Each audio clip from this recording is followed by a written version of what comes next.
देखो हमने तीनों पद्धतियों के बारे में पढ़ लिया है। पढ़ लिया है ना। संख्याओं को लिखने और पढ़ने की 3 पद्धतियाँ होती हैं, हमने उनके बारे में पढ़ लिया है। बताओ कौन कौन सी पद्धतियाँ पढ़ाई हैं तुम लोग को हमने?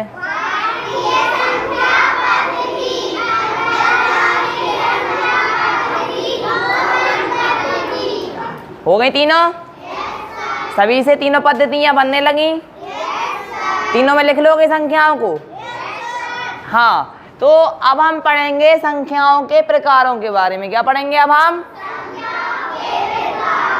कि संख्याएं कितने प्रकार की होती हैं। ठीक है। सबसे पहले आती हैं कौन सी? प्राकृत संख्याएं। कौन सी? प्राकृत संख्याएं। प्राकृत संख्याओं को इंग्लिश में क्या बोलते हैं? Natural numbers. क्या बोलते हैं? Natural numbers. ठीक है।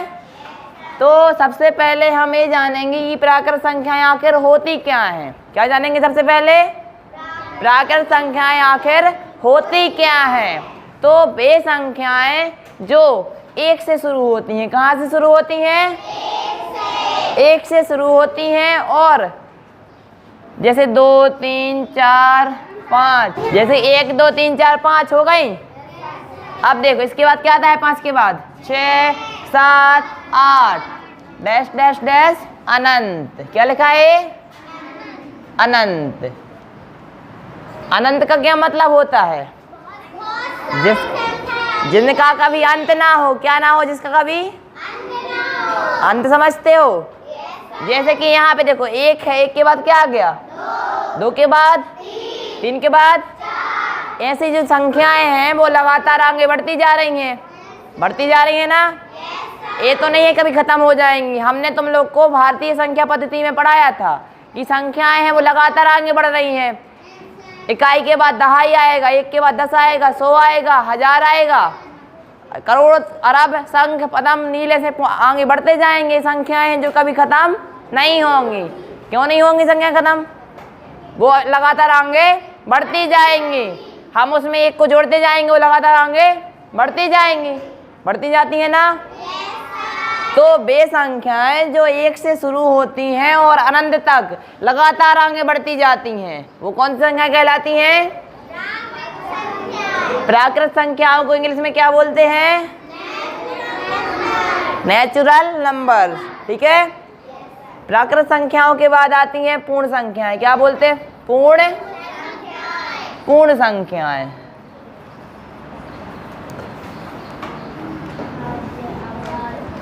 तो देखो प्राकृत संख्याओं को क्या बोलते थे? Natural number. और पूर्ण संख्याओं क्या बोलेंगे? क्या बोलेंगे पूर्ण संख्याओं को? Whole numbers. क्या बोलेंगे? होल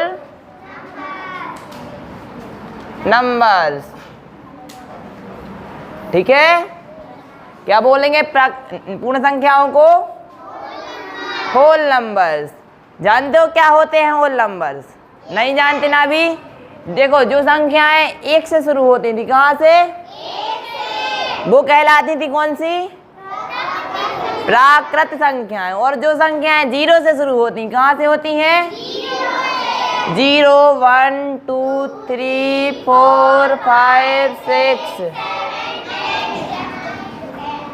इकाई का निशान है अनंत का। काय का निशान है? अनंत का निशान है। ठीक है। समझ गए ना। तो इन दोनों में क्या अंतर है? जो प्राकृत संख्याएं होती हैं वो कहाँ से शुरू होती हैं? 1 से। और जो पूर्ण संख्याएं होती हैं वो कहाँ से शुरू होती हैं? 0 से लेके कहाँ तक? अनंत तक। अनंत का क्या मतलब होता है? जो संख्याएं हैं वो लगातार आगे बढ़ती जाती हैं लेकिन कभी खत्म नहीं होती हैं। ठीक है ना। अब देखो हमें तुम लोग बताओगे सबसे छोटी प्राकृत संख्या कौन सी है? क्या है? 1 है। सबसे छोटी प्राकृत संख्या क्या है? 1 है। क्या है? और सबसे बड़ी कोई भी नहीं है, कोई भी नहीं है सबसे बड़ी प्राकृत संख्या। क्यों नहीं है? क्योंकि संख्याएं हैं वो लगातार आगे बढ़ रही हैं, बढ़ रही ना लगातार आगे, इसलिए सबसे बड़ी प्राकृत संख्या कोई भी नहीं है। अब बताओ सबसे छोटी पूर्ण संख्या कौन सी है? 0। कौन सी है? 0। सबसे बड़ी कोई भी नहीं है, क्योंकि जैसे प्राकृत संख्याएं आगे बढ़ती जा रही थी ऐसे जो पूर्ण संख्याएं हैं वो भी लगातार आगे बढ़ती जा रही हैं। ठीक है, अब देखो हम एक क्वेश्चन और है इसका, क्या सभी प्राकृत संख्याएं पूर्ण संख्याएं भी होती हैं? तुम लोगों को जितनी भी प्राकृत संख्याएं दिख रही हैं, क्या ये सभी प्राकृत संख्याएं पूर्ण संख्याओं में भी आ रही हैं?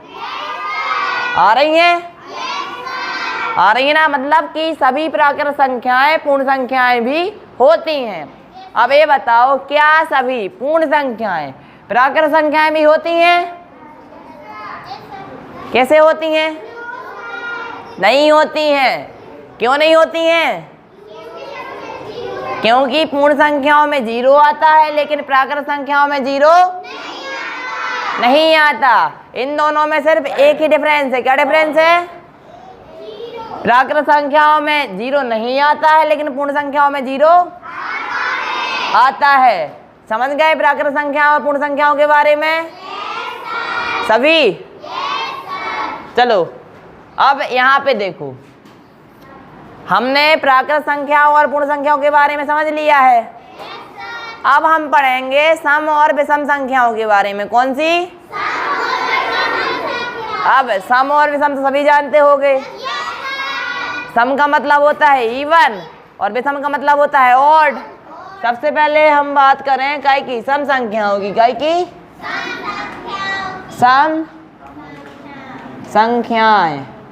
सम संख्याएं है ना। सम संख्याओं को इंग्लिश में क्या बोलते हैं?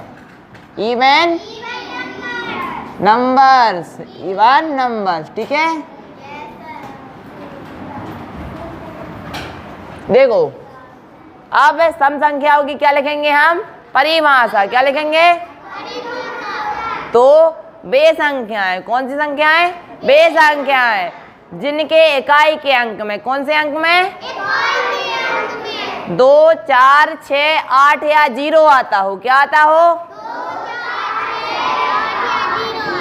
वो सभी संख्याएं कहलाती हैं सम संख्याएं। वे संख्याएं जिनके इकाई के अंक में 2, 4, 6, 8 या 0 आता हो, वे संख्याएं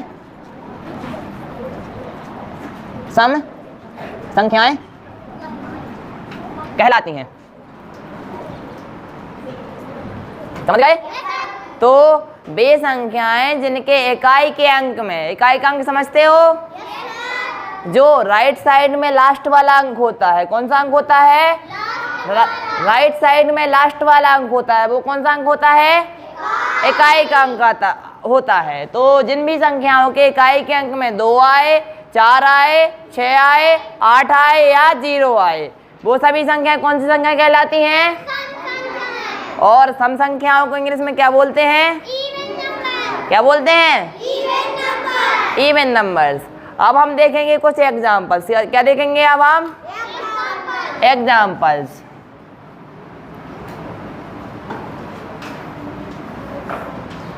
चलो यहाँ पे क्या लिखा है? क्या लिखा है? 236। क्या लिखा है? अब बताओ इसमें इकाई का अंक कौन सा है? क्या है? 6 है ना। अब 6 आया है। क्या आया है इकाई के अंक में? तो ये कौन सी संख्या होगी? ये कौन लें हम? क्या लिखा है? 48 लिखा है। क्या लिखा है?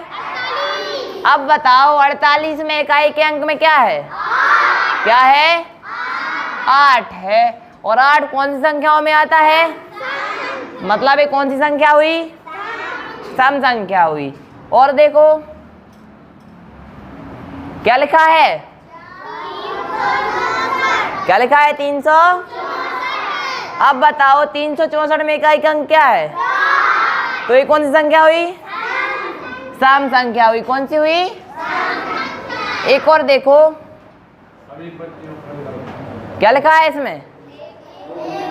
चलो संजना खड़े हो जाओ, बताओ क्या लिखा है।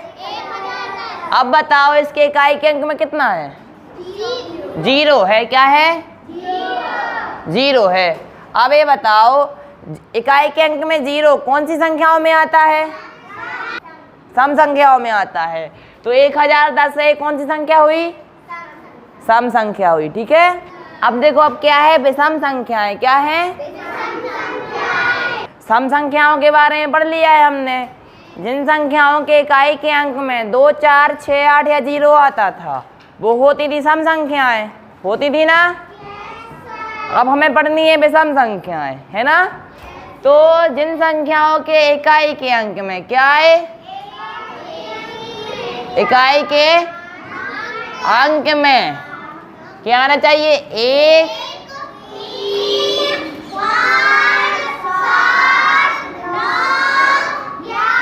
देखो जिन संख्याओं के इकाई के अंक में 1, 3, 5, 7 या 9 आए वो संख्याएं विषम संख्याएं कहलाती हैं। कौन सी कहलाती हैं?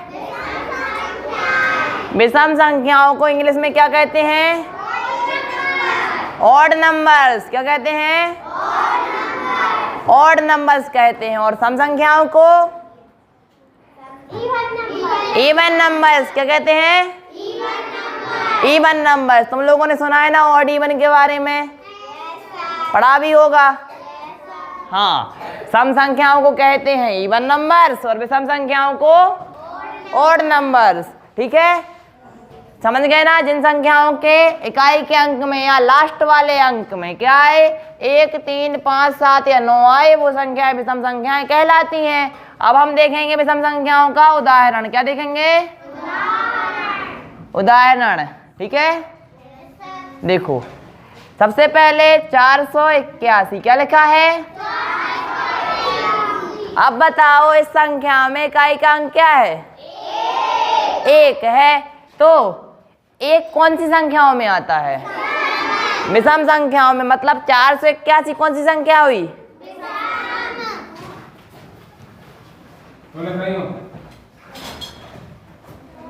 अच्छा, अब बताओ ये कितना लिखा है?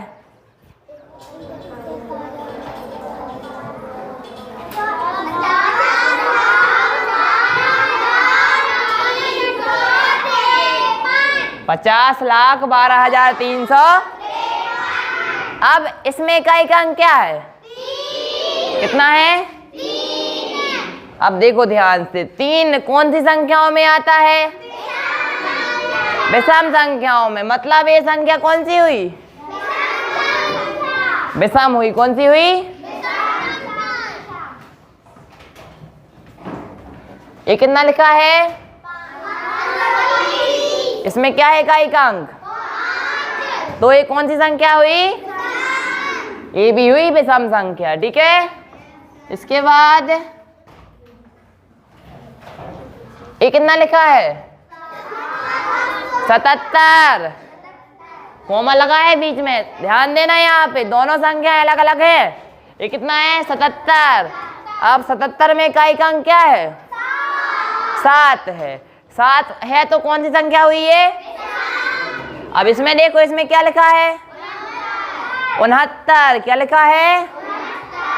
अब 69 में इकाई का अंक क्या है? तो ये कौन सी संख्या हुई? समझ गए ना। जिन संख्याओं में इकाई का अंक 1, 3, 5, 7 या 9 आए वो संख्याएं कौन सी संख्याएं होती हैं?